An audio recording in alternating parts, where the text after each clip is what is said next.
गांव के किनारे पर एक घना जंगल था जिसका नाम था भूतिया जंगल। जंगल के अंदर का रास्ता इतना भयानक था कि सूरज की रोशनी भी वहां तक नहीं पहुंच पाती थी।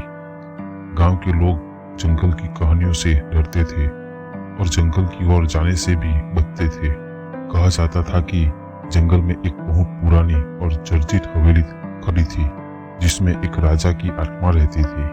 राजा अपनी मौत से कुछ ही दिन पहले आशीर्वाद प्राप्त करने के लिए उस हवेली में गया था, लेकिन वहां वापस नहीं लौटा। उसकी आत्मा वहीं कैद हो गई।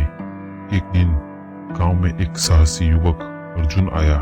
उसने गांव वालों से जंगल के बारे में सुना और उसने ठान लिया कि वह रहस्य की पड़ताल करेगा। अर्जुन ने अपने कुछ साहसी दोस्तों को इस बारे में बात की और उन सभी ने मिलकर जंगल में प्रवेश किया।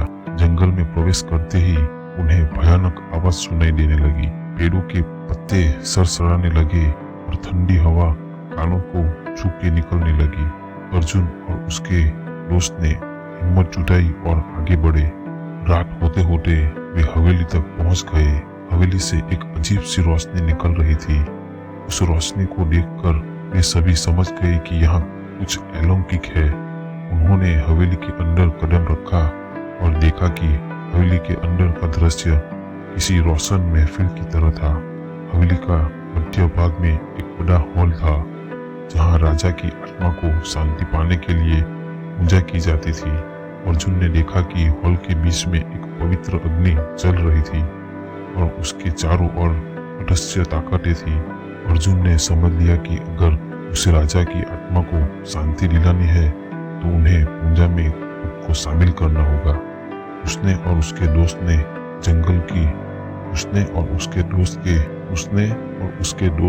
जंगल के प्राकृतिक और संसाधनों को उपयोग करके पूरी निष्ठा के साथ पूजा की। पूजा पूरी होने पर राजा की आत्मा प्रकट हुई और उसने अर्जुन को उसके दोस्त को आशीर्वाद दिया। राजा की आत्मा मुक्त हुई और जैसे ही वहां ऊपर प्रकाश की ओर बढ़ी, पूरे जंगल में एक अजीब सी शांति छा गई। गांव वाले जब ये दृश्य देखने के लिए जंगल की ओर दौड़े तो वो हैरान रह गए। उन्होंने देखा कि जंगल का अंधेरा नर्म हो गया था और पत्तियों की सरसराहट मानो किसी सुखद संगीत में बदल गई थी। अर्जुन और उसके दोस्त के साहस और ज्ञान कारण जंगल अब भूतिया नहीं रहा। लोगों ने उन्हें अपना हीरो माना और भूतिया जंगल एक पवित्र जंगल के रूप में जाना जाने लगा। कहानी से यह सीख मिलती है। इस कहानी से हमें यह सीखने को मिलता है कि साहस और सच्चाई की राह पर चलने वालों का मार्ग ईश्वर हमेशा प्रस्ताव करता है। दोस्तों, ये कहानी आपको अच्छी लगी हो तो मेरे चैनल को सब्सक्राइब कीजिए, लाइक कीजिए, एक प्यारा सा कमेंट कीजिए। Thank you.